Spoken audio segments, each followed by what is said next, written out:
Sa pagpapatuloy ng ating mga balita, mga kabrigada, tiniyak ng Department of Social Welfare and Development na inihahanda na ang relokasyon para sa mga residenteng lumikas mula sa permanent danger zone sa paligid ng Mount Canlaon.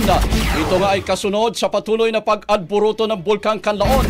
Sa panayam ng Brigada News FM Manila kay DSWD spokesperson Asik Irene Dumlao, sinabi nitong bahagi ito ng long-term solution na tinalakay sa binong Task Force Canlaon na identify na rin ang posibleng relocation site para mailipat sa mas ligtas na lugar ang mga apektadong pamilya.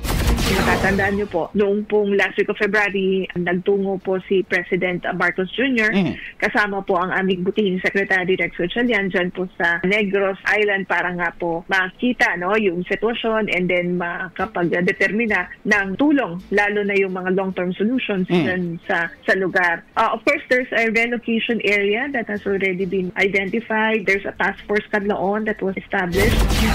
Kasama rin umano sa plano ang pagbibigay ng alternatibong kabuhayan upang hindi na sila mapilitang bumalik sa mapanganib na lugar.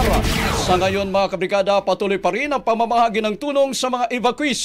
Kabilang na sa mahigit 1,700 na pamilya sa Negros Occidental at 800 na pamilya sa Negros Oriental na nasa evacuation centers at mga pansamantalang naninirahan sa kanilang mga kaanak. Rapido, Brigada Balita Nationwide. Ang bahaging ito ay hatid sa atin ng Yumivit ES2 Oral Drops. Simulang tuparin ang pangarap ng iyong anak. And stunting now!